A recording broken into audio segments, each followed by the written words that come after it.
இந்த மாலை நேரத்தில் விதமாய் தேவ சமூகத்தில் நாம் கூடி ரட்சிக்கப்பட்ட ஆண்டவராக இயேசு கிறிஸ்துவை தம்முடைய சொந்த ரட்சகராக ஏற்றுக்கொண்ட 4 பிள்ளைகளுடைய சாட்சிகளை நாம் கேட்க தேவன் நமக்கு உதவி செய்தான். ரட்சிப்பு தேவனுடையது. ஒவ்வொருவருடைய ரட்சிப்பின் அனுபவம் வித்தியாசமானது. என்னுடைய சாட்சி சொல்லணும்னா என்னுடைய சாட்சி வித்தியாசமானது.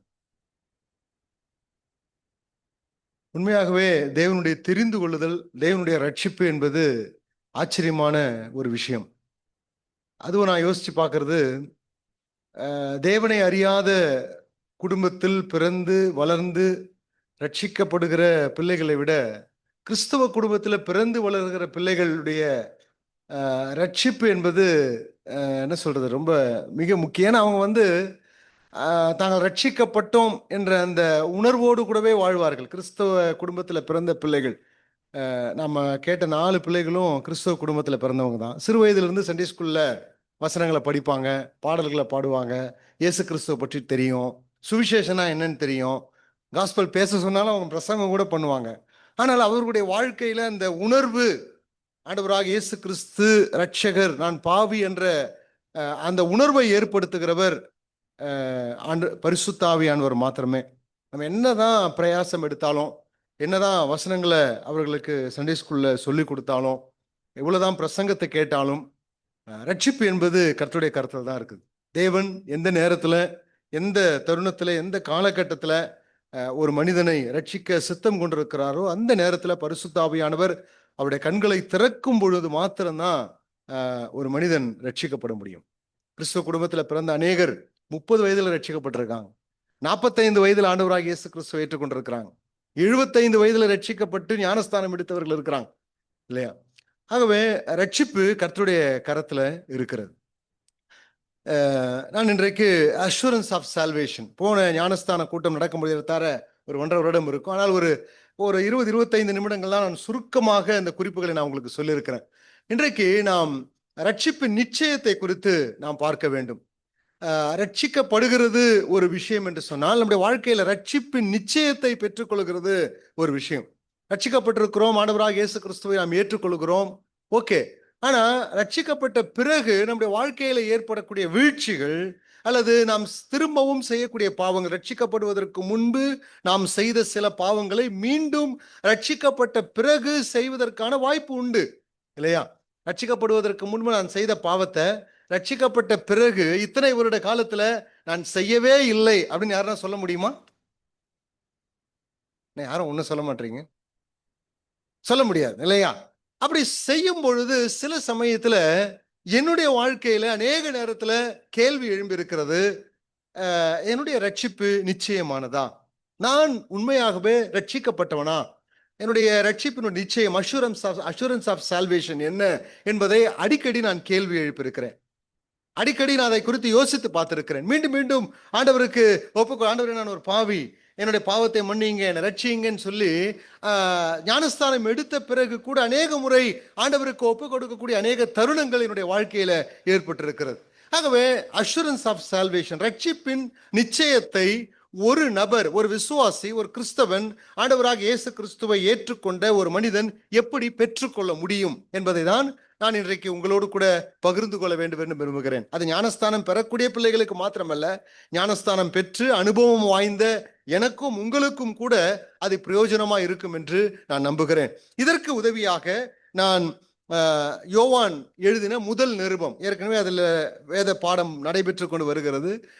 டீட்டெயிலாக நம்ம அந்த வேத பாடத்தில் படித்து கொண்டிருக்கிறோம். ஆனால் ஒரு ஓவர்வியூ, 5 அதிகாரத்தையும் நாம் சுருக்கமாக அப்போஸ்தலனாகிய யோவான் ஏன் இந்த நிருபத்தை அவர் எழுதுகிறார் என்ற அந்த கண்ணோட்டத்தில் இதிலிருந்து என்னுடைய ரட்சிப்பு நிச்சயத்திற்கான ஒரு 10-11 குறிப்புகளை நான் தேர்வு செய்து உங்களுக்கு முன்பாக வைக்க போகிறேன்.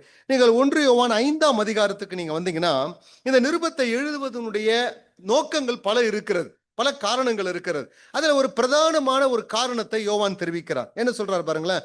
1 யோவான் 5ஆம் அதிகாரம் 12 வாசிப்போம் என்றால் என்ன எழுதுறார் பாருங்க. குமாரனை உடையவன் ஜீவனை உடையவன், தேவனுடைய குமாரன் இல்லாதவன் ஜீவன் இல்லாதவன்.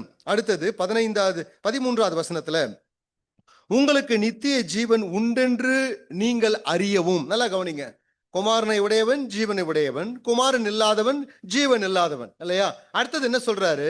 இந்த நிருபத்தை பெற்றுக்கொள்ளக்கூடிய வாசகர்களுக்கு சொல்லுகிறார், உங்களுக்கு நித்திய ஜீவன் உண்டென்று நீங்கள் அறிந்து கொள்ளவும், தேவனுடைய தேவகுமாரனுடைய நாமத்தின் மேல் நீங்கள் விசுவாசமாய் இருக்கவும், தேவகுமாரனுடைய நாமத்தின் மேல் விசுவாசமாய் இருக்கிற உங்களுக்கு இவைகளை எழுதுகிறேன், இல்லையா? அப்ப ஏன் இந்த நிருபத்தை எழுதுறாரு? பல காரணங்கள் இருக்கிறது. ஆனால் பிரதானமான முக்கியமான ஒரு காரணம் இந்த இடத்துல எழுதப்பட்டிருக்கிறது. என்ன? உங்களுக்கு நித்திய ஜீவன் உண்டு என்று நீங்கள் அறிந்து கொள்ள வேண்டும், உங்களுக்கு நிச்சயம் வேண்டும். இரண்டாவது என்ன வாசிக்கிறோம்? தேவகுமாரனுடைய நாமத்தின் மேல் விசுவாசமாய் இருக்கவும், தொடர்ந்து உங்களுடைய விசுவாசத்துல நீங்கள் பயணிக்கவும், அவருடைய நாமத்தின் மேல் விசுவாசமாய் இருக்கிற உங்களுக்கு எழுதுகிறேன், இல்லையா? ஒருவேளை சில வேத பண்டிதர்கள் என்ன சொல்லுகிறார்கள்? ஒருவேளை இந்த திருச்சபையில் ஆதி நூற்றாண்டில் இந்த நாஸ்டிசம் என்று சொல்லப்பட்ட ஒரு மிக சவாலான ஒரு கள்ள போதனை முதல் நூற்றாண்டு திருச்சபையில பரவி வந்தது. ஒருவேளை அவர்கள் மூலமாக இந்த திருச்சபையில் இருக்கக்கூடிய மக்கள் குழப்பம் அடைந்திருக்கலாம். ஒருவேளை உங்களுடைய ரட்சிப்பு நிரந்தரமானது அல்ல, அல்லது உங்களுடைய நித்திய ஜீவன் நிரந்தரமானது அல்ல, இதோடு கூட நாங்கள் சொல்லுகிற சில உபதேச விஷயங்களை நீங்கள் சேர்த்து கொண்டால்தான் உங்களுக்கு ரட்சிப்பு நிச்சயமாய் இருக்கும், பரலோகம் இருக்கும், இப்படிப்பட்ட உபதேசங்களை ஒருவேளை அவர்கள் போதித்திருக்கலாம். இதனால இந்த திருச்சபை மக்கள் இந்த நிருபத்தை பெற்றுக்கொள்ளக்கூடிய அந்த வாசகர்கள் குழப்பத்துக்குள்ளாக போயிருக்கலாம். எனக்கு நித்திய ஜீவன் உண்டா? உண்மையாகவே நான் ரட்சிக்கப்பட்டவனா? இப்படிப்பட்ட குழப்பங்கள் சபைக்குள்ள ஏற்படுத்தப்பட்டிருக்கலாம். ஆகவே அதை தெளிவுபடுத்துவதற்காக அப்போஸ்தலனாகிய யோவான் இந்த நிருபத்தை அவர் எழுதுகிறார் என்பதை எழுத்துப்பூர்வமாக இந்த 5ஆம் அதிகாரம் 13வது வசனத்தின் மூலமாய் நம்மால் தெரிந்து கொள்ள முடியும். ஆகவே உங்களுக்கு நித்திய ஜீவன் உண்டு. இரண்டாவது, தொடர்ந்து உங்களுடைய விசுவாசத்துல நீங்கள் பயணிக்க வேண்டும்.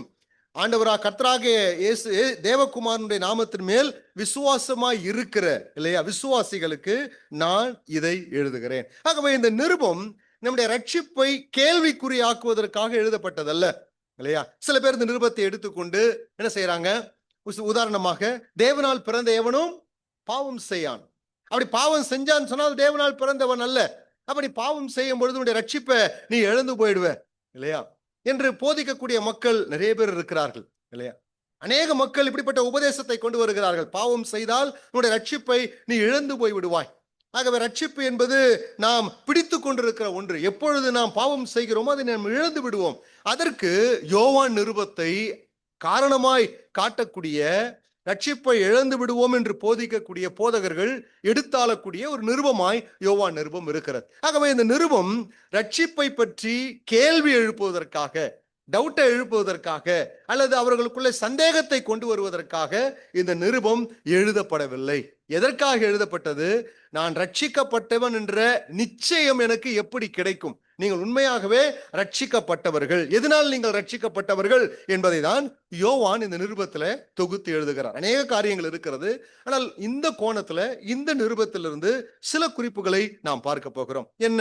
நான் ஒரு 11 குறிப்புகளை நான் வேகமாக ஒரு அரை மணி நேரத்திற்குள்ளாய் வேகமாய் உங்களுக்கு முன்பாக வைக்கிறேன். அதிக விளக்கமாய் நான் போகிறது இல்லை. ஒருவேளை நீங்க பைபிள் ஸ்டடிக்கு வந்தீங்கன்னா அது விளக்கமாக தினேஷ் அவர்கள் ஒவ்வொரு சாப்டரா ஒவ்வொரு வசனமாக எடுத்துக்கொண்டிருக்கிறார். நானாகவே ஒரு ஓவர்வியூ, ஒரு அவுட்லைன் மாத்திரம் இந்த நிருபத்திலிருந்து நான் உங்களுக்கு சொல்ல விரும்புகிறேன். முதலாவதாக 1 யோவான் 1ஆம் அதிகாரம் 2-3 வசனங்களை நாம் வாசிக்கலாம். 1 யோவான் 1ஆம் அதிகாரம் 2-3 வசனங்கள். 4வது வசனத்தை கூட நம்ம வாசிக்கலாம். வாசிங்க, யாராவது எடுத்தவங்க வாசிக்கலாம். சத்தமா வாசிச்சீங்க, நல்லா இருக்கும், காதுல விழல.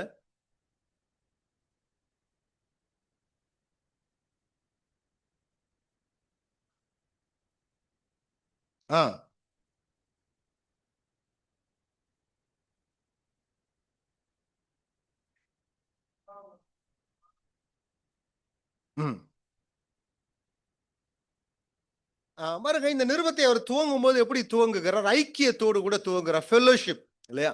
அப்ப அஷூரன்ஸ் ஆஃப் சால்வேஷன், என்னோட ரட்சிப்பு நிச்சயமானதா என்பதை நான் எப்படி உறுதிப்படுத்திக் கொள்வது, அறுதியிட்டுக் கொள்வது? முதல் விஷயம் என்னவென்று சொன்னால், தேவனுக்கும் எனக்கும் இருக்கக்கூடிய ஐக்கியம், ஃபெல்லோஷிப், உறவை தான் முதலாக யோவான் இந்த இடத்துல கொண்டு வருகிறார். இந்த இடத்துல என்ன வாசிக்கிறோம் பாருங்க, 2வது வசனத்துல, நீங்கள் எங்களோடு ஐக்கியம் உள்ளவர்களாகும்படி நாங்கள் கண்டும் கேட்டும் இருக்கிறதை உங்களுக்கு அறிவிக்கிறோம். அடுத்த பகுதியில, எங்களுடைய ஐக்கியம் பிதாவோடும் அவருடைய குமாரனாகிய இயேசு கிறிஸ்துவோடும், கவனிக்கிறீங்களா, இயேசு கிறிஸ்துவோடும் இருந்தது. சரியா? நான் வாசிக்கிறது சரியா? நீங்க திருப்பி பாருங்க. எங்களுடைய ஐக்கியம் பிதாவோடும் அவருடைய குமாரனாக இயேசு கிறிஸ்துவோடும் இருக்கும். கரெக்டா? இருக்கிறது இல்லையா?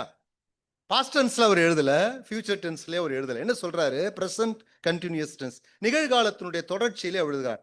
எங்களுக்கும் பிதாவுக்கும் இருக்கக்கூடிய அந்த ஐக்கியம், எங்களுக்கும் தேவனுக்கும் இருக்கக்கூடிய அந்த ஐக்கியத்தை குறித்து சொல்லும் பொழுது அவருடைய குமாரனாக இயேசு கிறிஸ்துவோடு கூட இருக்கிறது. அப்ப தேவனுக்கும் எனக்கும் இருக்கக்கூடிய அந்த ஐக்கியம், ஒருவேளை இந்த 4 நபர்கள் சாட்சி சொன்னார்கள், நானும் நீங்களும் கூட சாட்சி சொல்லலாம். ஏதோ ஒரு நேரத்தில், ஏதோ ஒரு காலகட்டத்தில், ஏதோ ஒரு சுவிசேஷ செய்தியை கேட்டு, வசனங்களை படித்து, அல்லது கைப்பிரதியின் மூலமாகவோ, ஏதோ ஒரு நபர் மூலமாகவோ பரிசுத்த ஆவியானவர் நம்மோடு கூட பேசி நம்முடைய பாவங்களை உணர்த்தி, நான் பாவி என்ற உணர்வை கொண்டு வந்து, நான் பாவத்தை அறிக்கையிட்டு ஆண்டவராக இயேசு கிறிஸ்து சொந்த இரட்சகர் என்று ஏற்றுக்கொள்கிறேன். அதில் என்னுடைய ஐக்கியம் துவங்குகிறது இல்லையா? ஆனால் அதோடு கூட அந்த ஐக்கியம் முடிவு பெறவில்லை, முற்று பெறவில்லை. என்ன சொல்றாரு? அந்த ஐக்கியம் என்ன ஆகுதுங்க? தொடர்ச்சியாய் போய் கொண்டிருக்கிறது. ஆகவே இந்த இடத்துல யோவானுக்கு எப்பொழுது இந்த ஐக்கியம் உண்டானது? எப்பொழுது உண்டானது? கலிலேயா கடற்கரையில் ஆண்டவராக இயேசு கிறிஸ்து அழைச்சார். என் பின்னே வாருங்கள், உங்களை மனுஷரை பிடிக்கிறவர்களாக மாற்றுவேன். அவர்கள் வலைகளையும் மீனையும் விட்டு விட்டு அவருக்கு பின், அப்பவே அவங்க ஐக்கியம் தொடங்கிடுச்சு. ஆனால் இருந்தது என்று சொல்லி எழுதவில்லை. என்ன சொல்றாரு? அப்ப துவங்கின ஐக்கியம் இப்பொழுது என்ன இருக்குதுங்க? இப்பொழுதும் நாங்கள் பிதாவோடும் குமாரனோடும் ஐக்கியமா இருக்கிறோம், எங்களுடைய ஐக்கியம் இருக்கிறது என்று அவர் எழுதுகிறார் இல்லையா? ஐக்கியம் இருக்கிறது. பாருங்க, 1 கொரிந்தியர் 1ஆம் அதிகாரம் 9வது வசனத்தை வாசிச்சீங்கன்னா, நம்முடைய அழைப்பு எதற்காக? அந்த இடத்துல அப்போஸ்தலனாகிய பவுல் என்ன குறிப்பிடுகிறார் பாருங்க. 1 கொரிந்தியர் 1:9 வாசிங்க. 1 கொரிந்தியர் 1:9. நம்முடைய குமாரனும்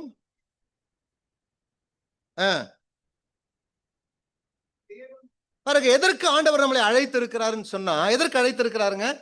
எதற்கு அழைத்திரு? ஒரே ஒரு பர்பஸ் தான். அதுக்கு பிறகு நிறைய நோக்கங்கள் எல்லாம் இருக்கலாம். தேவ சித்தத்தை செய்யலாம், ஊழியங்கள் செய்யலாம், ஆராதிக்கலாம், எல்லாம் ஓகே. ஆனா நம்முடைய அழைத்ததனுடைய நோக்கம் என்னவென்றால், என்ன சொல்றாரு?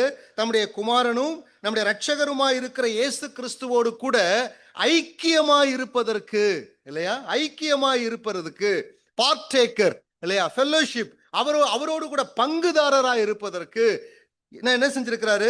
உங்களை அழைத்த தேவன் உண்மை உள்ளவர். உங்களை அழைத்த தேவன் உண்மை உள்ளவர். ஆகவே இன்றைக்கு சாட்சி சொன்ன பிள்ளைகள், நம்முடைய வாழ்க்கையில ஒரு நாளிலே தேவனுக்கும் நமக்கும் ஐக்கியம் உண்டாயிற்று, தேவனுக்கும் நமக்கும் ஒரு தொடர்பு உண்டாயிற்று. அந்த தொடர்பு ஏதோ ஒரு 30 வருடத்திற்கு முன்பதாக, அல்லது 1 வருடத்திற்கு முன்பதாக, 5 வருடத்துக்கு முன்பதாக உண்டான இந்த ரிலேஷன்ஷிப் அங்க நின்று விடவில்லை. என்ன சொல்றாரு? அது தொடர்ந்து கொண்டே வருகிறது. பாருங்க, இந்த ஐக்கியம் உண்டானதுனால எனக்கு என்ன கிடைச்சிருக்குன்னு சொன்னா, என்ன வாசிக்கிறோம் பாருங்க. 2ஆம் வசனத்தை வாசிங்க. 2வது வசனத்துல, அந்த ஜீவன் வெளிப்பட்டது, பிதாவினிடத்திலிருந்து எங்களுக்கு வெளிப்பட்டதுமாயிருக்கிற நித்தியமாயிருக்கிற அந்த ஜீவனை நாங்கள் கண்டு அதை குறித்து சாட்சி கொடுத்து அதை உங்களுக்கு நாங்கள் அறிவிக்கிறோம். இந்த ஐக்கியத்தினால எனக்கு என்ன கிடைச்சிருக்குதுன்னு சொன்னா, எனக்கு ஜீவன் கிடைத்திருக்கிறது. ஆகவே உங்களுடைய சந்தோஷம் நிறைவாய் இருக்கும்படி நான் உங்களுக்கு இதை எழுதுகிறேன். அப்ப இந்த ஐக்கியத்தினால எனக்கு என்ன கிடைச்சிருக்குது? ஒரு நியூ லைஃப், ஒரு புது வாழ்வு, புது ஜீவன் கிடைத்திருக்கிறது இந்த ஐக்கியத்தினால. நீங்கள் யோவான் சுவிசேஷம் 10ஆம் அதிகாரம் 10வது வசனத்தில் ஆண்டவராக இயேசு கிறிஸ்து என்ன சொல்லுகிறார் பாருங்க. யோவான் சுவிசேஷம் 10:10 வாசிங்களேன்.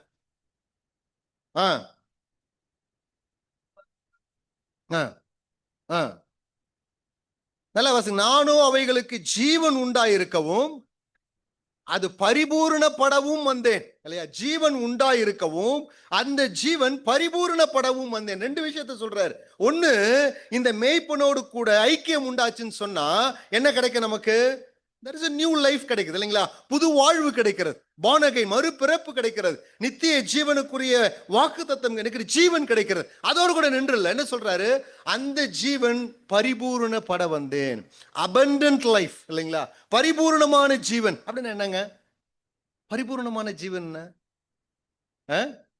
ஜீவன் கிடைச்சிச்சு, ஓகே. அது பரிபூர்ணப்படணுமா இல்லையா? அது பொங்கி வழிய வேண்டும். அபண்டன்ட் கிறிஸ்டியன் லைஃப் என்று சொல்லுகிறோம், நிறைவுள்ள ஒரு கிறிஸ்தவ வாழ்க்கை. அப்ப என்ன சொல்றாரு, நான் ஜீவனை கொடுக்கிறது எனக்கும் உனக்கும் ஒரு ஃபெலோஷிப் வரும் பொழுது, உறவு வரும் பொழுது, உனக்கு ஜீவன் மாத்திரம் வரல, அந்த உறவில் நீ தொடர்ந்து இருந்தன்னு சொன்னா என்னுடைய கிருபை, என்னுடைய ஆசீர்வாதம், என்னுடைய வாக்கு தத்தம், என்னுடைய பாவ மன்னிப்பு நிச்சயம், இல்லையா, அஷூரன்ஸ், பரிசுத்த ஆவியானவர், வேத வசனங்கள், இவைகளை பெற்று அனுபவிக்க ஐக்கியத்துல உனக்கு என்ன ஆகும், உன்னுடைய ஜீவன் பரிபூரணப்படும். அல்லது அபண்டன்ட் கிறிஸ்டியன் லைஃப், ஒரு பரிபூரணமான ஒரு கிறிஸ்தவ வாழ்க்கைய உன்னால் என்ன செய்ய முடியும், வாழ முடியும் என்பதை இந்த இடத்துல ஆண்டவராகிய இயேசு கிறிஸ்து சொல்லுகிறார். அப்ப ஃபர்ஸ்ட் அஷூரன்ஸ் என்னன்னு சொன்னா, எனக்கும் ஆண்டவருக்கும் இருக்கக்கூடிய உறவு எப்படி இருக்கிறது, இல்லையா? எனக்கும் ஆண்டவருக்கும் இருக்கக்கூடிய ரிலேஷன்ஷிப் ஒரு காலகட்டத்தில் துவங்கினது, இப்பொழுது அந்த உறவு இருக்கிறதா? அந்த உறவில் நான் தேவனுடைய ஆசீர்வாதங்களை, தேவனுடைய சத்தத்தை, தேவனுடைய கிருபையை, தேவனுடைய மகத்துவங்களை பெற்று அனுபவித்து என்னுடைய ஜீவன் வளர்ந்து கொண்டிருக்கிறதா, ஆசீர்வதிக்கப்பட்டு கொண்டிருக்கிறதா? நான் இன்னும் என்னுடைய வாழ்க்கையில ஒரு அபண்டன்ட் கிறிஸ்டியன் லைஃபை வாழ்கிறேனா என்பதை நாம் பரிசோதித்து பார்க்க வேண்டும். ஆகவே 1ஆம் அதிகாரம் 1 யோவான் 1ஆம் அதிகாரம் 5 2ஆம் அதிகாரம் 2வது வசனம் வரைக்கும் நீங்க வாசிச்சீங்கன்னா, அதற்கு பிறகு என்ன எழுதுகிறார், the mean of maintaining the fellowship, இந்த ஐக்கியத்தை நீ எப்படி தொடர்ந்து தக்க வைத்துக் கொள்ள முடியும், எப்படி அதுல தொடர்ந்து நீ நீடித்து வாழ முடியும், எப்படி அதுல டிராவல் பண்ண முடியும், விளக்கமாக யோவான் அதனை விளக்க போறதில்லை, விளக்கமாக எழுதி கொண்டு வருகிறார். அப்ப என்னுடைய ரட்சிப்பினுடைய நிச்சயத்தினுடைய ஃபர்ஸ்ட் சைன் என்னன்னு சொன்னா, தேவனுக்கும் எனக்கும் இருக்கக்கூடிய உறவு. ஸோ அது பிரேக் ஆச்சுன்னு சொன்னா, அதுல எனக்கு சிக்கல் ஏற்படுகிறதுன்னு சொன்னா, என்னுடைய ரட்சிப்பை நான் ஆராய்ந்து பார்க்க வேண்டிய கட்டாயம் உண்டு. ஜோனத்தான் எட்வர்ட், ஒரு பிரபலமான வேத பண்டிதர், அவருடைய எழுத்துக்கள் இப்படியாக சொல்லுகிறது, the assurance never to be enjoyed on the basis of past experience. நிச்சயம் என்று சொல்லும் பொழுது கடந்த கால அனுபவங்களிலே வரக்கூடிய சந்தோஷம் அல்ல. அடுத்தது சொல்றார், there is a need of present and continuing work of Holy Spirit, இல்லையா? நிகழ்காலத்துல தொடர்ந்து பரிசுத்த ஆவியானவருடைய செயலையும் அவருடைய கிரியையையும் அனுபவிப்பதனாலே நாம் பெற்றுக்கொள்வது. அப்போ assurance of salvation, assurance never to be enjoyed on the past basis of the past experience, இல்லையா? சில பேர் சொல்லுவாங்க, நான் அந்த காலத்துல இருக்கும்போது எப்படி இருந்தேன் தெரியுமா, இல்லையா? 1958ல இந்த சபையில் நான் எப்படி இருந்தேன் தெரியுங்களா, நான் எப்படிப்பட்ட ஊழியம் செஞ்சேன் தெரியுங்களா, நான் எவ்வளவு ஐக்கியமா. ஆனா இப்ப என்னங்க, ஆராதனைக்கு நான் வரமாட்டேன், எதுக்கும் நான் அட்டன் பண்ண மாட்டேன், என் லைஃப் வேற மாதிரி வாழ்ந்து கொண்டிருக்கிறேன். ஆனா நான் கேட்ட என்ன சொல்லுவேன், என்னுடைய பாஸ்ட் எக்ஸ்பீரியன்ஸ், இல்லையா? அப்போ ஜோனத்தான் எட்வர்ட் என்ன சொல்றாரு, உன்னுடைய பாஸ்ட் எக்ஸ்பீரியன்ஸ்ல நீ என்ஜாய் பண்றதுனால உனக்கு அஷூரன்ஸ் வராது. அது என்ன வரும், உன்னுடைய ரட்சிப்பை குறித்து கேள்விக்குரியதான் கொண்டு வரும். ஆனா நிகழ்காலத்துல பரிசுத்த ஆவியானவருடைய கிரியை, அவருடைய வேலையை ஒவ்வொரு நாளும் நீ அனுபவிப்பதனால உனக்கு நிச்சயம் ஏற்படும் என்று அவர் எழுதுகிறார். அப்ப முதலாவதாக நாம் கற்றுக்கொள்ள வேண்டிய விஷயம், என்னுடைய ரட்சிப்பு நிச்சயமானதா அப்படின்றத நீங்க யாருக்கிட்டே போய் கேட்டாலும் உங்களுக்கு யாரும் என்ன பண்ண மாட்டாங்க, சொல்ல மாட்டாங்க. ஆனா வேத வசனம் சொல்லுகிறது, எனக்கும் தேவனுக்கும் இருக்கக்கூடிய உறவு, அது ஒரு கடந்த காலத்துல ஒரு காலகட்டத்தில் துவங்கினது, இப்பொழுது அந்த உறவு இருக்கிறதா? அதனால நான் அபண்டன்ட் கிறிஸ்டியன் லைஃப், என்னுடைய வாழ்க்கை, என்னுடைய ஜீவன் ஒவ்வொரு நாளும் பரிபூரணப்பட்டு கொண்டே இருக்கிறதா என்பதை நாம் தான் சோதித்து பார்க்க வேண்டும். சரி, இரண்டாவதாக 1 யோவான் 1ஆம் அதிகாரம் 5 வாசிங்களேன் சில வசனத்தை. தேவன் ஒளியாயிருக்கிறார்.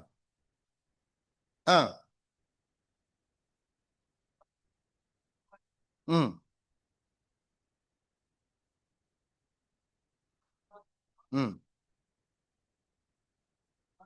10வது வசனம் வரைக்கும் நம்ம வாசிக்கலாம். உங்களுக்கு தெரிந்த வசனங்கள் தான், சில வசனத்தை மாத்திரம் நான் வாசிச்சேன். 2வது சைன் என்னன்னா, சென்சிட்டிவ் டு சின், அதாவது பாவத்தை பற்றிய ஒரு உணர்வுள்ள இருதயம், இல்லையா? ஒரு மனிதர் ரட்சிக்கப்பட்டான் அப்படின்னு சொன்னா அவனுக்கு பாவத்தை பற்றிய ஒரு உணர்வுள்ள இருதயம் இருக்கும். அதனுடைய பெர்சன்டேஜ் மாறலாம், இல்லையா? நான் அடிக்கடி சொல்ற, அல்லது எனக்கு ரட்சிப்பு நிச்சயத்தை ஏற்படுத்தின ஒரு விஷயம், விதைக்கிறவனுடைய ஓமையில ஆண்டவர் சொல்றாரு, நான் ஒரே விதை தான் நல்ல நிலத்துல விழுந்தது, மற்ற நிலத்தை விடுங்க, எப்படி பலன் கொடுத்தது? ஒரே நிலம் தானங்க, உழுது களைகள் எடுக்கப்பட்டு நல்ல பண்படுத்தப்பட்ட குட் சாயில், இல்லையா? குட் சீட் அதுல விழுந்திருக்குது. ஆனா பலன் எப்படி வந்தது? யாரும் ஒன்றும் சொல்ல மாட்டீங்க. 30, 60, 100, ஜீரோவே இல்லைங்க. கரெக்டா? 0.0001 கூட, ஒன்று இருந்தா கூட ஓகே. 0.0001 இருந்தா கூட ஓகே இல்லையா? 0.01% இருந்தா கூட ஓகே. ஆனா முட்டை இல்லைங்க, ஒரு பெரிய முட்டை இல்லை, ஒண்ணுமே இல்லாம இல்ல. ஆண்டவர் சொல்ற 30, 60, 100 பலன் கொடுத்தது. அப்ப இந்த இடத்துல யோவான் சொல்லும் பொழுது என்ன சொல்றாரு? சென்சிட்டிவ் டு சின் இல்லையா? பாவம் செய்வதை பற்றிய ஒரு உணர்வுள்ள இருதயம், பாவத்தை பற்றிய ஒரு உணர்வுள்ள இருதயத்தை பற்றி இந்த இடத்துல பேசுகிறார். அதற்கு அப்போஸ்தலனாகிய யோவான் என்ன சொல்லுகிறார்? தேவன் ஒளியா இருக்கிறார். உனக்கு எதோடு கூட ஐக்கியம் கிடைத்திருக்கிறதுன்னு சொன்னா ஒளியோடு கூட ஐக்கியம் கிடைத்திருக்கிறது இல்லைங்களா? ஒளியோடு கூட ஐக்கியம் கிடைத்திருக்கிறது. இந்த ஒளி எப்படிப்பட்டது? அதை பத்தி சொல்லும்போது என்ன சொல்றாரு? அவரிலே எவ்வளவு வேணும் இருள் இல்லை. அவரிலே எவ்வளவு வேணும் இருள். இங்கிலீஷ்ல யாராவது வாசிங்க அந்த வசனத்தை, 5வது வசனத்தை.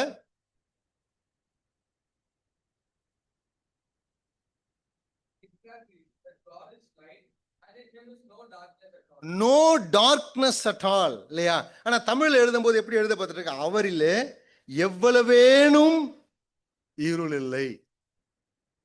மூலமொழியில இப்படி எழுதப்பட்டிருக்கு, not a single bit of darkness in him. அவரிலே ஒரு ஒரு ஒரு துளி அளவு கூட, அதுதான் தமிழ்ல மொழிபெயர்த்திருக்கிறார்கள். இல்லை எவ்வளவு வேணும், ஒரு துளி அளவு கூட, ஒரு பாயிண்ட் கூட, அல்லது இன்னொரு விதத்துல சொல்லணும்னா நோ டார்க்னஸ். அவரிலே எவ்வளவு வேணும் இருளே இல்லைங்க. இப்ப இப்படிப்பட்ட ஒரு தேவனோடு கூட யாருக்கு ஐக்கியம் கிடைத்திருக்கிறது சொல்லுங்க?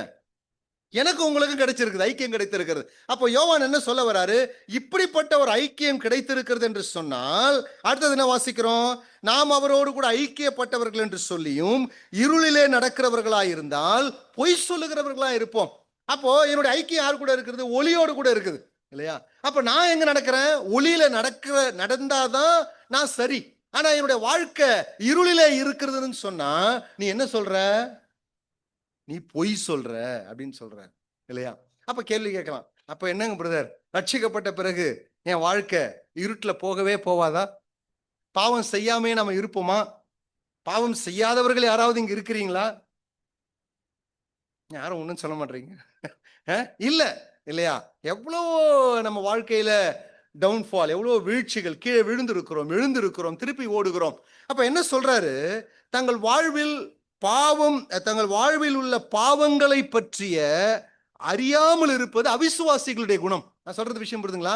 என் வாழ்க்கையில இருள் இருக்கிறது, நான் இருளில் நடக்கிறேன் அப்படின்ற ஒரு சென்ஸே இல்லாம ஒரு மனுஷன் இருக்கிறான்னு சொன்னா அவன் யாரு?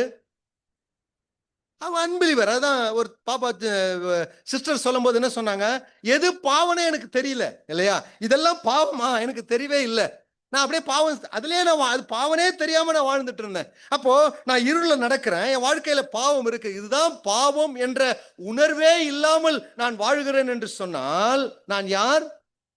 நான் ஒரு அன்பிலிவர். நான் ரட்சிக்கப்பட்ட ஒரு நபர் அல்ல இல்லையா? அப்போ ரட்சிக்கப்பட்ட ஒரு நபருடைய வாழ்க்கை, ரட்சிக்கப்பட்ட பிறகு நாம் ரோமர் 8ஆம் அதிகாரத்தை ஃபர்ஸ்ட் வீக்ல சிந்திக்கிறோம். இதை பற்றி ஆழமாக நாங்க படிக்க போறோம். முடிந்தவர்கள் அதில் நீங்க கலந்து கொள்ளுங்க. அப்ப இந்த மாம்சத்துல பாவம் வாசமா இருக்கிறது, நம்முடைய ஆத்மா ரட்சிக்கப்பட்டிருக்கு, நமக்குள்ள ஒரு புது மனுஷன் வந்திருக்கிறான். புது மனிதன் வந்ததுனால என்னுடைய சரீரம் மாற்றப்படவில்லை இல்லைங்களா? என்னுடைய ஹியூமன்னஸ், என்னுடைய மனித சுபாவம், என்னுடைய வீழ்ச்சியினுடைய சுபாவம் மாற்றப்படவில்லை. உள்ள ஒரு மாற்றம் ஏற்பட்டிருக்கிறது. சரீரத்துல பாவம் வாசம் பண்ணிருக்கு. ரட்சிக்கப்படுறதுக்கு முன்னே எந்த சரீரத்துல எந்த பாவத்தை செஞ்சேனோ அதே சரீரத்தோடு கூட தான் நான் வாழ்கிறேன். அநேக நேரத்தில் இந்த சரீரத்துல வாசம் பண்ணக்கூடிய பாவம் என்னை கீழே தள்ளும் பொழுது எனக்கு என்ன வரும்? என் ஐக்கியம் யாரு கூட இருக்குது? ஒளியோடு கூட இருக்குது. நாங்க போய் நிற்கும் பொழுது ஒளி என்ன செய்யும்? எனக்குள்ள இருள் இருக்கிறத அது வெட்ட வெளிச்சமா காண்பிக்கும் பொழுது யோவான் என்ன சொல்றாரு? உடனே நம்ம எங்க ஓடுவோங்க? எங்க ஓடுவோம்? வாசிங்க அந்த வசனத்தை. வாசிக்கிறோம், 7ஆம் வசனத்தை வாசிங்க. ஆ ஆ ஆ ரத்தம் சகல பாவங்களையும் நீக்கி நம்மை சுத்திகரிக்கிறது. நமக்குள்ளே பாவம் இல்லை என்று நம்ம சொல்ல முடியாது இல்லையா? ஒளியோடு கூட தான் ஐக்கியமா இருக்கிறோம், ஒளியோடு கூட தான் நடக்கிறோம். ஆனா சில சமயத்துல இருள் நம்ம வாழ்க்கையில கவ்வும் பொழுது, வரும் பொழுது நம்ம எங்க ஓடுறோம்னு சொன்னா, எங்க ஓடுறோம்?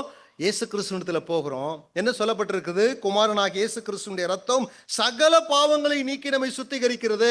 நம்மில பாவம் இல்லை என்று சொல்ல முடியாது. அப்படி சொல்லினா நீங்க பொய்யரா இருக்கிறீங்க, நீங்க வஞ்சிக்கிறவர்களா இருக்கீங்க அப்படின்றத சொல்றார் இல்லையா? அப்ப ரெண்டாவது என்ன? சென்சிட்டிவ் டு சின், பாவத்தை பற்றிய உணர்வு. எப்பொழுதெல்லாம் என்னுடைய வாழ்க்கையில பாவம் வராதுன்னு சொல்லல, எப்பொழுதெல்லாம் என்னுடைய வாழ்க்கையில பாவம் எட்டி பார்க்கிறதோ, விழுந்து விடுகிறேனோ, ஒருவேளை ரட்சிக்கப்படுவதற்கு முன்பு நான் செய்த பாவங்களிலே மறுபடியும் நான் விழும் பொழுது எனக்குள்ள ஒரு சென்ஸ் இருக்கு, ஒரு சென்சிட்டிவான ஒரு இருதயம் எனக்கு இருக்கும். ஆண்டவரே, நான் இதை செஞ்சிருக்கேனே. உடனே எங்க செய்வோம், எங்க ஓடுவோம்னு சொன்னா, நாம் தேவ சமூகத்துல போய் ஆண்டவரே என்னை சுத்திகரியும் என்று சொல்லி நம்மை சுத்திகரித்துக் கொள்ளக்கூடிய ஒரு அனுபவத்திற்குள்ளாய் போவோம். அருமையானவர்களே, இது பாதுகாப்பு, நமக்கு ஒரு பெரிய ப்ரொடெக்ஷன் இல்லையா? நம்முடைய ரட்சிப்பு நிரந்தரமானது, நாம் இழந்து விடவில்லை என்பதற்கான மிகப்பெரிய ஒரு பாதுகாப்பே அன்றி பாவம் செய்வதற்கான லைசன்ஸ் அல்ல இல்லையா? பாவம் செய்வதற்கான, அதுதான் 1 யோவான் 2:1 என் பிள்ளைகளே, நீங்கள் பாவம் செய்யாதபடி இவைகளை உங்களுக்கு எழுதுகிறேன் இல்லையா? அப்ப நம்ம வாழ்க்கையில உணர வேண்டிய ஒரு விஷயம் என்ன? டு யூ ரியலைஸ் பண்ண வேண்டிய விஷயம் என்ன? You can choose not to sin, fight against the sin இல்லையா? பாவம் செய்வதற்காக நாம் தெரிந்து கொள்ளப்படவில்லை, பாவத்துக்கு விரோதமாய் போராடுவதற்காக நாம் தெரிந்து, அந்த அந்த போராட்டம் ஒரு கிறிஸ்தவனுடைய வாழ்க்கையில இருக்குதுன்னு சொன்னா நான் என்ன சொல்லலாம்? நான் யாரு? சொல்லுங்க, யாரும் சத்தமா சொல்ல மாட்டீங்க. ஐ எம் எ பிலீவர் இல்லையா? நான் மறுபிறப்படைந்த ஒரு தேவ பிள்ளை. அந்த போராட்டம் இருந்தால். அடுத்ததாக மூன்றாவது விஷயம், 1 யோவான் 2:3 மூணாவது அஷூரன்ஸ் என்ன சொல்றாரு பாருங்க. 1 யோவான் 2:3 வாசிங்களேன்.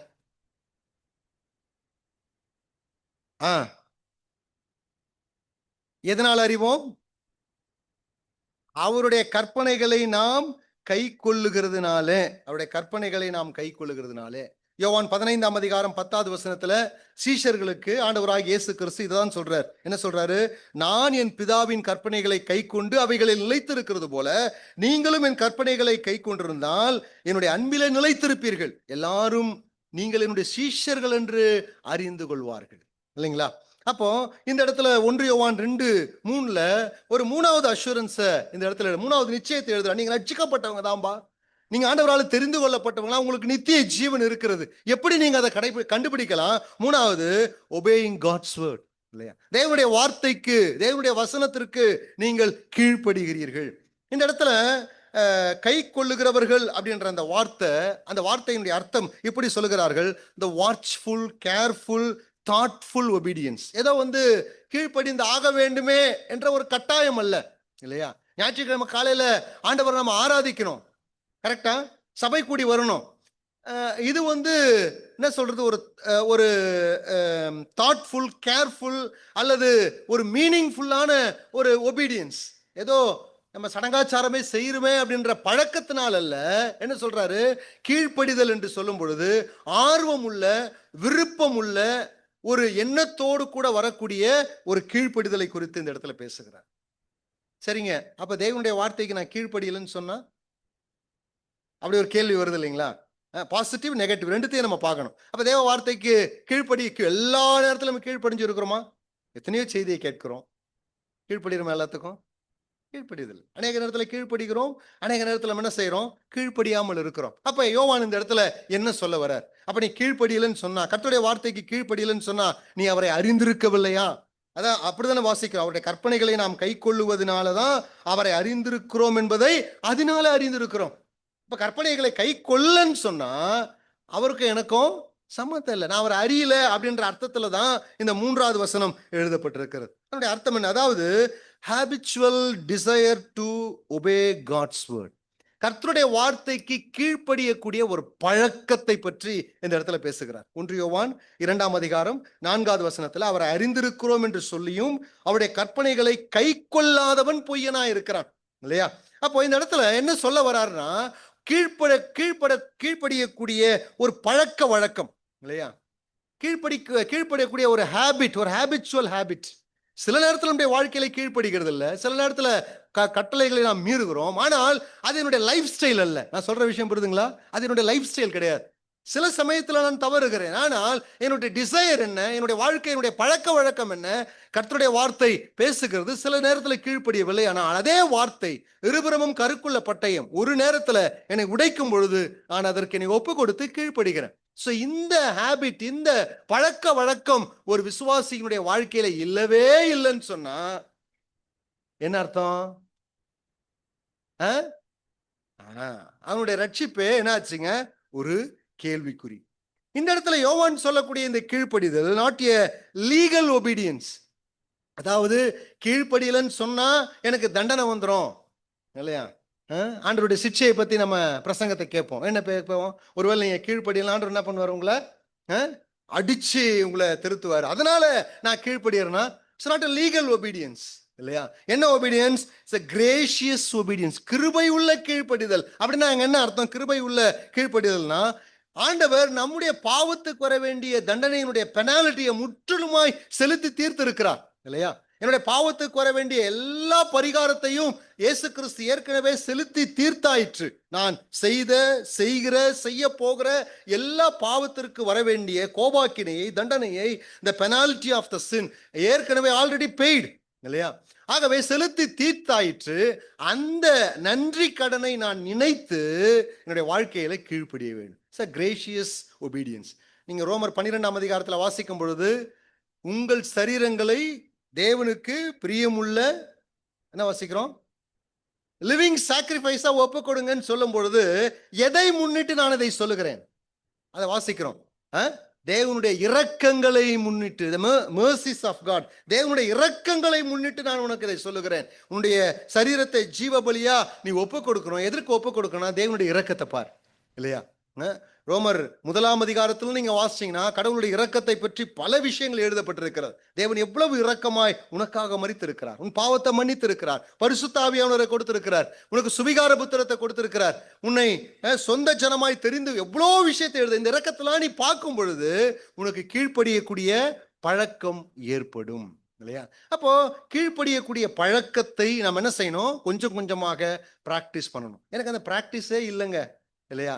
வசனத்தை கேட்பேன் அவ்வளவுதான் இல்லையா? என்ன சொல்றது? செர்மன் டேஸ்டர் அப்படின்னு சொல்லுவாங்க. அதாவது பிரசங்கத்தை ருசிக்கக்கூடியவர்கள். நல்லா இருக்கு பிரசங்கம், ஓகே.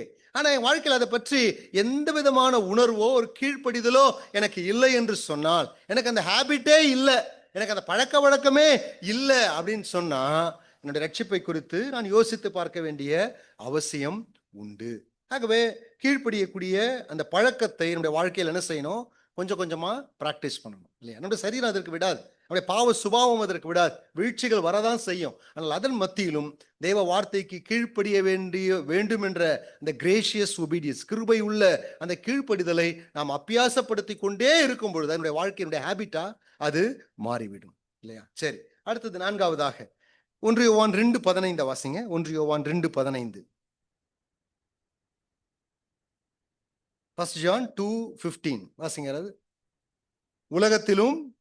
உலகத்தில் உள்ளவைகளிலும் அன்பு கூறாதிருங்கள். ஒருவன் உலகத்தில் அன்பு கூர்ந்தால் அவனிடத்தில் பிதாவின் அன்பு இல்லை இல்லையா? Don't love the world. உலகத்தை அன்பு கூறாமல் இருங்கள். அப்ப 4ஆவதாக இந்த இடத்துல யோவான் என்ன சொல்லுகிறார்? உலகத்தில் அன்பு கூறாமல் இருப்பது அல்லது உலகத்தை நிராகரிப்பது. உலகத்தில் நம்ம வாழ்கிறோம் இல்லையா? உலகம் எந்த ட்ரெஸ்ஸை இன்ட்ரடியூஸ் பண்ணுதோ அதுதான் நம்ம போட முடியும். கரெக்டா? நமக்குன்னு ஒரு ட்ரெஸ் கோட் நம்ம பண்ண முடியுமா? முடியாது இல்லையா? அவன் என்ன ட்ரெஸ்ஸை போடுறானோ அதுல எது பெஸ்டா, எது நாணயமா இருக்குமோ அதுதான் நம்ம போடுறோம் இல்லையா? உலகம் தான் எல்லா விஷயத்தையும், உலகத்தினுடைய எல்லா சிஸ்டம், எஜுகேஷன் சிஸ்டம் முதற்கொண்டு எல்லாமே பிசாசுனுடைய கட்டுப்பாட்டில் தான் இருக்கு எல்லாமே இல்லையா? நம்முடைய படிப்பை எடுத்து பாருங்களேன். நீங்க ஸ்கூல்ல போய் பசங்க பாடம் படிக்கிறாங்க, டார்வின் தேரியை படிக்கிறாங்க. ஆனா சபையில வந்து என்ன செய்யறாங்க?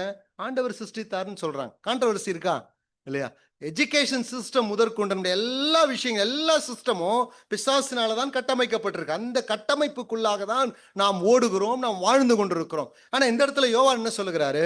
ஒருவன் உலகத்தில் உள்ளவைகளிலும் அன்பு கூர்ந்தான். இந்த அன்பு என்ற வார்த்தையினுடைய அர்த்தம் என்னன்னு சொன்னா நம்முடைய ஆழமான கட்டுப்பாடுகள், இல்லையா? எனக்கு இருக்கக்கூடிய என்ன சொல்றது, இன்னர் டிசைர், என்னோட டிசைரை கண்ட்ரோல் பண்ணக்கூடிய விஷயம், ஆழமான கட்டுப்பாடுகள், அல்லது நம்முடைய கட்டாயப்படுத்தப்படுகிற உணர்ச்சிகள், நம்முடைய ஏம், நம்முடைய கோல். ஸோ இதெல்லாம் இந்த அன்பு என்ற வார்த்தைக்குள்ள அடக்கலாம். என்னுடைய ஏம், என்னுடைய கோல், அல்லது என்னுடைய உணர்ச்சிகள், அல்லது என்னுடைய ஆழமான உணர்வுகள், எனக்குள்ள உந்தி தள்ளக்கூடிய அந்த ஆர்வம், டிசையர், இது எல்லாமே உலகத்தை நோக்கி தான் இருக்குதுன்னு சொன்னா என்ன செய்யணும்? நம்ம என்ன செய்யணும்? எப்படி என்ன செய்யணும்? கொஞ்சம் யோசிச்சு பார்க்கணும் இல்லையா? அப்போ என்னங்க பிரதர், இப்போ உலகத்தில் இருக்கும் பொழுது நான் உலகத்தினுடைய விஷயங்களை பார்க்காமயே இருக்க முடியாதா? இருக்கணுமா? அப்பதான் நான் ரட்சிக்கப்பட்டவனா அப்படின்னு சொன்னா இல்லை. உலகத்தில் வாழ்கிறோம், உலகம் நம்மை கரைப்படுத்துகிறது, உலகம் நம்மை வீழ்ச்சிக்குள்ளாக மாற்றுகிறது. ஆனா என்னுடைய அன்பு இன்னர் டிசையர் இருக்கு இல்லைங்களா, என்னுடைய இன்னர் தாட் அல்லது என்னுடைய ஏம், என்னுடைய கோல் எது கிடையாதுன்னா, எது கிடையாதுங்க? உலகங்க. உலகம் என்ன வஞ்சிக்கிறது இல்லையா? சில சமயத்தில் அந்த டிசப்ஷன், டெம்டேஷன்ல நான் விழுந்து போகக்கூடிய காலகட்டங்கள் இருக்கிறது, நேரங்கள் இருக்கிறது. நான் சில சமயத்தில் விழுந்து போறேன். ஆனால் என்னுடைய உள்ளான அன்பு இருக்குல்ல, இந்த இன்னர் கண்ட்ரோல் இருக்கு இல்லைங்களா, அது உலகம் என்னை கட்டுப்படுத்தவில்லை. அப்படி உலகம் என்னை கட்டுப்படுத்துகிறது. என்னுடைய நோக்கம் முழுவதுமாக, என்னுடைய ஆசை முழுவதுமாக, என்னுடைய கோல், என்னுடைய ஏம், என்னுடைய எமோஷன் எல்லாமே உலகத்தை மாத்திரம்தான் சார்ந்து இருக்குது இல்லையா? சண்டே காலையில வந்தாதான் பைபிள்னா என்னன்னு தெரியும் எனக்கு, ஆராதனை என்ன தெரியும். ஆனா மீதி இருக்கக்கூடிய 6 நாட்களும் என்னுடைய சிந்தை முழுவதும் நிறைந்திருப்பது உலகம், உலகத்தினுடைய விஷயங்கள் மாத்திரம்தான் நிறைந்திருக்கிறதுன்னு சொன்னா, அடுத்தது அங்க கொஞ்சம் நம்ம என்ன செய்யணும்? யோசித்து பார்க்க வேண்டும். யோசித்து பார்க்க வேண்டும். 1 யோவான் 2:16 ஏன் உலகத்தை அன்பு கூறக்கூடாதுன்றதுக்கு காரணத்தை சொல்றார். என்ன என்ன காரணம்? ஏனெனில் மாம்சத்தின் இச்சையும், கண்களின் இச்சையும், ஜீவனத்தின் பெருமையுமாகிய உலகத்தில் உள்ளவைகள் பிதாவினால் உண்டானவைகள் அல்ல, அவைகள் உலகத்தினால் உண்டானவைகள். நீங்க 2 கொரிந்தியர் 4:4 இப்பிரபஞ்சத்தின் அதிபதி பிசாசா இருக்கிறான் இல்லையா? உலகத்துக்குன்னு ஒரு சிஸ்டம் இருக்குது, உலகத்திற்கு சில கோட்பாடுகள் இருக்கிறது, உலகத்திற்கு சில பழக்க வழக்கங்கள், ஹேபிட் இருக்குது, உலகத்துக்குன்னு சில ஃபேஷன் இருக்கு, உலகத்திற்குன்னு சில பாவங்கள், சின் இருக்கு இல்லையா?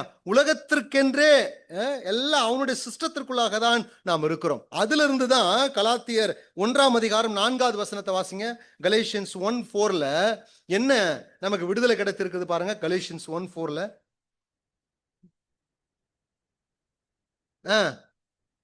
பாருங்க, ஆண்டவராக இயேசு கிறிஸ்து நமக்காக ஏன் மரித்தார், அந்த மரணத்தை நம்ம விசுவாசித்ததுனால நமக்கு என்ன கிடைச்சிருக்குன்னு சொன்னா என்ன வாசிக்கிறோம்?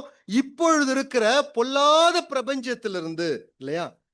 இங்கிலீஷ்ல யாராவது கூட வாசிக்கலாம். என்ன வாசிக்கிறோம்? பிரசன்ட் ஈவில் வேர்ல்ட், இந்த பொல்லாத பிரபஞ்சம், உலகத்திலிருந்து நம்மை விடுவிக்கும்படி தான் இயேசு கிறிஸ்து சிலுவையில மரித்திருக்கிறார். அதைதான் நான் விசுவாசிச்சிருக்கிறேன். அதனால தான் எனக்கு ரட்சிப்பு கிடைத்திருக்கிறது. இப்ப ரட்சிக்கப்படும் பொழுது என்ன நடக்குதுன்னு சொன்னா, பொல்லாத பிரபஞ்சத்திலிருந்து நான் விடுதலையாக்கப்பட்டிருக்கிறேன். விடுதலையாக்கப்பட்டு எங்க போயிட்டேன்? 3வது வானத்துக்கு போயிட்டேன்னா இல்ல. எங்க இருக்கிறேன்? அதே உலகத்துல தான் இருக்கிறேன் இல்லையா? அப்ப அந்த உலகம் என்ன ஈர்க்கும், அந்த உலகம் என்ன சோதிக்கும், டெம்ப் பண்ணும், என்ன ஏமாற்றுறதுக்கு முயற்சி செய்யும் இல்லையா? நான் சில சமயத்துல ஏமாந்துதான் போகிறேன், சில சமயத்துல சோதனையில விழுந்துதான் போறேன். ஆனா என்னுடைய உள்ளான ஆசை எது கிடையாது? உலகம் இல்ல. ரட்சிக்கப்பட்ட ஒரு மனிதனுடைய வாழ்க்கை, உள்ளம் மாறுகிறது. அது என்னுடைய ஆசை அல்ல, என்னுடைய டிசையர் அல்ல, என்னுடைய கட்டுப்பாடு அது அல்ல, உலகம் அல்ல. ஆனால் சில சமயம் உலகம் என்னை கரைப்படுத்துகிறது. யோவான் 17:15 இயேசு கிறிஸ்துனுடைய பிரதான ஆசாரியத்துவ ஜெபத்துல ஆண்டவர் அதான் ஜெபம் பண்றாரு. என்ன பண்றாரு? நீர் அவர்களை, ஜான் 17:15, நீர் அவர்களை உலகத்திலிருந்து எடுத்துக்கொள்ளும்படி நான் வேண்டிக் கொள்ளாமல், நீர் அவர்களை தீமையிலிருந்து காக்கும்படி அவர்களுக்காக நான் வேண்டிக் கொள்கிறேன் இல்லையா? சோ அப்போ 4வது சைன் என்னன்னு சொன்னா என்னங்க? 4வது சைன் என்ன? டு நாட் லவ் த, உலகத்தை அன்பு கூறாமல் இருத்தல் இல்லையா? சரி, 5 பார்த்து முடிச்சலாம் நினைக்கிறேன், டைம் ஆயிடுச்சு இல்லையா? 1 யோவான் 3:2 3 வசனத்தை வாசிங்க. 1 யோவான் 3:2 3 வசனங்கள். ம் ம்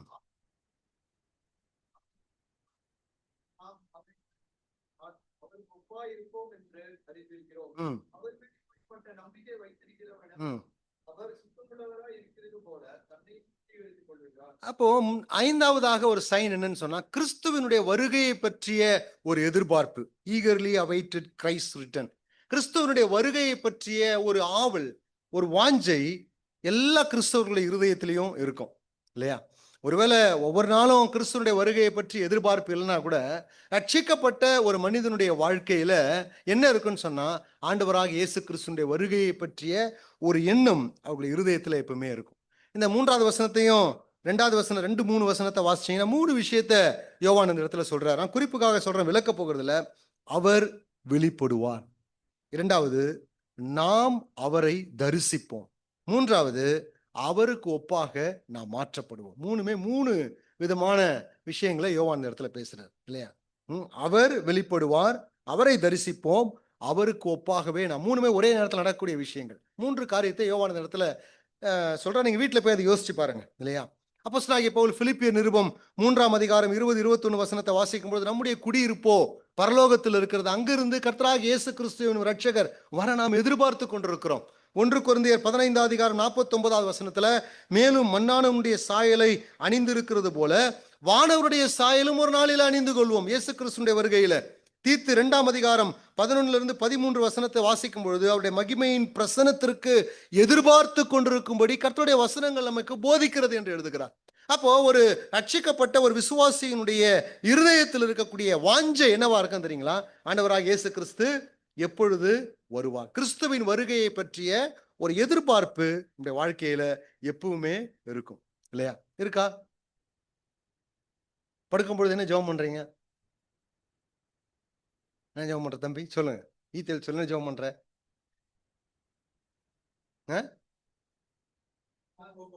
நல்ல தூக்கம் வரும் இல்லைங்களா? சில சமயத்துல சில பேர் படுக்கைக்கு போகும்போது தான் மணிக்கணக்காக ஜெபம் பண்ணுவாங்க இல்லையா? 2 பேர் ஜெபம் பண்ணாங்க. அப்படியே அதான் 2 பேர் ஜெபம் பண்ணாங்க. ஒருத்தர் கால்வினிஸ்ட் தியரியை பின்பற்றுகிறவர், இன்னொருத்தர் அதுக்கு ஆப்போசிட், ரட்சிப்பு நிரந்தரம் அல்ல அப்படின்றத பின்பற்றுகிறவர். 2 பேரும் ஒரு கான்ஃபரன்ஸ் நடந்த சம்பவம். 2 பேரும் ஒரு கான்ஃபரன்ஸ் கூட்டாங்க. 2 பேரும் பேசுறாங்க கான்ஃபரன்ஸ்ல. இவர் 1 மணி நேரம், அவர் 1 மணி நேரம், 10, 11 மணி நேரம் ஆச்சு. 2 பேரும் வந்தாங்க, பெட்ல நீல் டவுன் போட்டாங்க, ஜெபம் பண்ணிட்டே இருந்தாங்க இல்லையா? இந்த இடத்துல கால்வினிஸ்ட் தியரிக்கு அகைன்ஸ்டா ரட்சிப்பு நிரந்தரம் அல்லன்னு பேசுறாரு இல்லையா? அவரு சிம்பிளா ஜெபம் பண்ணி முடிச்சிட்டாரு. இவரை பார்த்தா இவர் பாட்டு ஜெபம் பண்ணிட்டே இருக்காரு. மணி 10 ஆச்சு, 10:30 ஆச்சு, 11 ஆச்சு, 12 ஆச்சு. என்ன இருந்தாலும் ஜெபம் பண்ணிட்டே இருக்கிறான். கிட்ட போய் பார்த்தா முழங்கால் போட்டு ஜெபம் பண்ணவர்னாரு, அப்படியே தூங்கிட்டாரு. தட்டி எழுப்பி, இதுதான் உன் கால்வினிஸ்ட் தியரி சொல்லுதா அப்படின்னு கேட்டார் இல்லையா? இப்போ நம்ம படுக்கைக்கு போகும் பொழுது என்ன ஜெபம் பண்றோம்? நிறைய விஷயங்களை ஜெபம் பண்றோம் இல்லையா? என்ன ஜெபம் பண்றோம்? ஆண்டவரே, தூங்க போறேன், நீங்க வந்தீங்கன்னா தயவு செய்து என்ன செஞ்சீங்க, என்னை கூட்டிட்டு போயிடுங்க, எவ்வளோ தவறி இருக்கேன், என்னை மன்னிச்சிருங்க இல்லையா? இதெல்லாம் ஜெபம் பண்றோம். ஆண்டவருடைய வருகை இல்லையா? வருகையை நினைவு கூறாமல் ஒரு கிறிஸ்தவனுடைய இரவு படுக்கை இருக்காது. அப்படிதானே? தூங்கும் பொழுது, ஆண்டவரே இன்று இரவு நீர் வருவீர் என்று சொன்னால் நான் உம்மோடு கூட இருப்பேன். ஒருவேளை உடைய வருகை தாமதமானா எங்களுக்கு ஜீவனை கொடுத்தீங்கன்னா காலையில நான் எழுந்துக்க போறேன், அந்த நாளுக்குரிய கிருபை எனக்கு தாங்கன்னு சொல்லிட்டு டக்குன்னு என்ன செஞ்சிருங்க, தூங்கிடுங்க. அதுக்கு மேல யோசிக்க ஆரம்பிச்சீங்கன்னா என்ன ஆகாது? தூக்கம் வராது இல்லையா? இது 2 விஷயத்த சொல்லிட்டு டக்குன்னு படுத்துருக்கு. ஆண்டவருடைய வருகை நினைவு கூறாமல் நம்முடைய இரவு படுக்கை இருக்கா? ஒரு போதகர் சபையில கேட்டார், நான் ஏற்கனவே சொல்லியிருக்கேன் இல்லையா? இங்கிலாந்து தேசத்தில் நினைக்கிறேன், ஒவ்வொரு வாரமும் கேட்பாரு. என்ன கேட்பாரு? கிறிஸ்தவர்களே, இந்த வாரம் இயேசு கிறிஸ்து வருவார் நீங்க எதிர்பார்த்தீங்களா அப்படின்னு கேட்பார். அந்த மக்கள் சொல்லுவாங்க, நம்மள மாதிரி பொய் சொல்லக்கூடிய ஆட்கள் கிடையாது இல்லையா? என்ன சொல்லுவாங்க? இல்லை ஐயா, நாங்க எதிர்பார்க்கவே இல்லை. அப்ப அவர் சொல்லுவாரு, இன்னும் ஒரு வாரம் உங்களுக்கு கொடுக்கப்பட்டிருக்கிறது, பரிசுத்தமாய் வாழுங்கள். அடுத்த வாரம் வருவார். அடுத்த வாரம் கேட்பார், அதே கேள்விதான். கிறிஸ்தவர்களே, விசுவாசிகளே, கடந்த வாரம் இயேசு வருவார் என்று எதிர்பார்த்தீர்களா? அவங்களும் பொய் சொல்லாம சொல்லுவாங்க, இல்லையா, எதிர்பார்க்கல. 25 வருஷம் ஊழியம் செஞ்சாராம். 25 வருஷமா இந்த கேள்வியை கேட்டிருக்காரு. 25 வருஷமா அந்த சபையார் இதே பதில தான் சொல்லி இருக்கிறாங்க இல்லையா? இன்னும் ஒரு தருணம், இன்னும் ஒரு தருணம் நமக்கு கொடுக்கப்பட்டிருக்கு. அப்போ இயேசு கிறிஸ்துவின் வருகையை பற்றிய ஒரு எதிர்பார்ப்பு இல்லையா? ஒவ்வொரு நாளும் ஒவ்வொரு மணித்துளியும் நமக்கு பவுலை போல பேதுருவை போல இல்லை என்று சொன்னாலும், நம்முடைய இரவு படுக்கைக்கு போவதற்கு முன்பதாவது, அதில் ஒரு நாளில ஒரு வாரத்துல ஒரு நாளாவது இயேசு கிறிஸ்துவின் வருகையை பற்றிய ஒரு சிந்தை, ஒரு எதிர்பார்ப்பு நம்முடைய இருதயத்துல இருந்து கொண்டே இருக்கு. ஏன் தெரியுங்களா? அது எங்க இல்லையோ அங்க நம்முடைய லைஃப் பாதிக்கப்படும். ஆகவேதான் இயேசு கிறிஸ்துனுடைய வருகையையும் நம்முடைய பரிசுத்த வாழ்க்கையும் சேர்த்து வேத புத்தகத்தில் எழுதப்பட்டிருக்கிறது. இந்த இடத்துல நீங்க வாசிச்சீங்கன்னா, அவர் வருவார், அவரை தரிசிப்போம், அவருக்கு ஒப்பாய் மாறுவோம். அதோட முடிக்கல. இப்படிப்பட்ட நம்பிக்கை உள்ளவன் எவனும் அவர் சுத்தம் உள்ளவராய் இருக்கிறது போல தன்னையும் சுத்திகரித்துக் கொள்ளுகிறான். 2 பேதுருக்கு வாங்களேன், ஒரு வசனத்தை வாசிச்சு முடிச்சிடலாம். 2 பேதுரு 3ஆம் அதிகாரம், 2 பேதுரு 3ஆம் அதிகாரம் 11ஆம் வசனத்தை வாசிங்க. அதுக்கு முன்பு கர்த்தருடைய வருகையை பத்தி தான் டீட்டெயிலா எழுதுறார் இல்லையா? கர்த்தருடைக்கு ஒரு நாள் 1000 வருடம் போல இருக்கிறதா, அவர் வரும்பொழுது எப்படி வானங்கள் மடமடவென்று அகன்று போக எல்லாத்தையும் எழுதிட்டு என்ன சொல்றாரு 11ஆவது வசனத்துல, இப்படி இவைகள் எல்லாம் அழிந்து போகிறதா இருக்கிறபடியால் நீங்கள் எப்படிப்பட்ட பரிசுத்த நடக்கையும் தேவ பக்தியும் உள்ளவர்களாய் இருக்க வேண்டும் இல்லையா? இப்ப கர்த்தருடைய வருகை நடைமுறை வாழ்க்கை. பிலிப்பியர் 4ஆம் அதிகாரம் 5வது வசனம், உங்கள் சாந்த குணம் எல்லாருக்கும் தெரிந்திருப்பதாக கர்த்தர் வருகிறார் இல்லையா? அடுத்தது 2 தீமோத்தேயு 4ஆம் அதிகாரம் 8, 10 வசனங்களை வாசிச்சு பாருங்க. கர்த்தருடைய வருகை, அடுத்தது நடைமுறை வாழ்க்கை. இப்ப கர்த்தருடைய வருகையை பற்றி என்னுடைய சிந்தை யோசிக்கவே முடியவில்லை என்று சொன்னால் என்னுடைய பர்சனல் லைஃப், என்னுடைய ஹோலி லைஃப் கண்டிப்பா அது பாதிக்கப்படும். அப்ப ஒரு ரட்சிக்கப்பட்ட ஒரு மனிதனுடைய அவனுடைய ரட்சிப்பினுடைய அஷூரன்ஸ் எதுல இருந்து தெரிஞ்சுக்கலாம்னு சொன்னா, கர்த்தருடைய வருகையை பற்றிய ஒரு ஆவல் அல்லது ஒரு ஆசை அவனுடைய இருதயத்துல இருந்து கொண்டே இருக்கும். ஒருவேளை அவன் அதை வெளிப்படுத்தாம இருக்கலாம், ஒரு வாரம் முழுவதும் யோசிக்காம இருக்கலாம், ஆனால் அவனுடைய சிந்தையில கர்த்தர் சீக்கிரம் வருவார் என்ற எண்ணம் இருந்து கொண்டே. அப்படி இல்ல, கர்த்தருடைய வருகையை பற்றியே எனக்கு எண்ணமே இல்லை இல்லையா? கர்த்தர் இன்னும் ஒரு 100 வருஷம் கழிச்சு தான் வருவாரு, 1000 வருஷம் சில பேர் சொல்றாங்க இல்லைங்களா, வரவே மாட்டாரு, இப்படிப்பட்ட எண்ணங்கள் எல்லாம் எனக்குள்ள இருந்தா என் லைஃப் அதனால பாதிக்கப்படும், நடைமுறை வாழ்க்கை பாதிக்கப்படும் இல்லையா? இப்ப 5 அஷூரன்ஸ், 5 சைன் நம்ம யோவான் நிருபத்துல இருந்து நம்ம பார்த்திருக்கோம் இல்லையா? சொல்ல முடியுங்களா? முதலாவது சொல்லுங்க, ஞானஸ்தானம் எடுக்கிறவங்க சொல்லுங்க. என்ன? ஃபர்ஸ்ட் ஃபெல்லோஷிப் இல்லையா? எங்க தொடங்குச்சு அது? ரேடியன்ஸ்ல தொடங்கி இருக்கலாம் இல்லையா? அதுக்கு முன்ன தொடங்கி இருக்கலாம், 1992ல தொடங்கி இருக்கலாம், எப்போ ஒரு இடத்துல தொடங்குச்சு. ஆனா அதோட நிக்கல என் வாழ்க்கையில, தொடர்ந்து என்னுடைய ஃபெல்லோஷிப் இருக்கிறது. அதனால ஒரு அபண்டன்ட் கிறிஸ்டியன் லைஃப் நான் வாழ்கிறேன். இரண்டாவதாக சென்சிட்டிவ் டு சின், நான் ஒளியோடு கூட ஐக்கியமா இருக்கிறதுனால பாவம் எனக்குள்ள வரும் பொழுது நான் அதை குறித்து எனக்குள்ள ஒரு உணர்வு இருக்கிறது, ஒரு போராட்டம் இருக்கிறது. ஆண்டவருடைய சமூகத்தில் அடிக்கடி போய் என்னை நான் சுத்திகரித்துக் கொள்கிறேன். மூன்றாவதாக ஒபேயிங் காட்ஸ் வேர்ட் இல்லையா? அது எனக்கு அது ஒரு என்ன சொல்றது, ஒரு ஹேபிட், என்னுடைய உள்ளான ஆர்வமாய் என் வாழ்க்கையில இருக்கிறது. அடுத்தது நான்காவதாக என்ன வாசிச்சோம், என்ன சிந்திச்சோம்? do not love the world. நான் உலகத்தை நேசிக்கவில்லை, ஆனால் உலகத்தினால சில சமயத்துல கரைபடுகிறேன், விழுந்து விடுகிறேன். ஆனால் என் உள்ளான விருப்பம், என்னுடைய இன்னர் டிசையர், என்னை கண்ட்ரோல் பண்ணக்கூடிய விஷயம், என்னுடைய எமோஷனை ஆட்கொள்ள விஷயம் உலகம் அல்ல. அப்படிப்பட்ட ஹேபிட் எனக்கு இல்லை. ஐந்தாவதாக கர்த்தருடைய வருகையை பற்றிய ஒரு ஆவல், ஒரு சந்தோஷம், ஒரு எதிர்பார்ப்பு என் உள்ளத்துல அது எப்பொழுதும் இருந்து கொண்டே இருக்கிறது. இந்த 5 அடையாளங்கள் இருந்தால் என்ன சொல்லலாம்? என்னங்க யாரும் ஒன்றும் சொல்ல மாட்டீங்க? you are saved, நான் ரட்சிக்கப்பட்டவன், நான் தேவனுடைய பிள்ளை என்ற நிச்சயத்தோடு நீங்க வாழுங்க. டவுட்டோட வாழாதீங்க, நிச்சயத்தோடு கூட கர்த்தருடைய பிள்ளை என்ற நிச்சயத்தோடு வாங்க. மீதி இருக்கக்கூடிய 6 அடையாளங்களை கர்த்தருக்கு சித்தமா இன்னொரு கூடுகையில நாம் சிந்திக்கலாம், நாம் ஜெபிக்கலாம். பரலோக பிதாவே,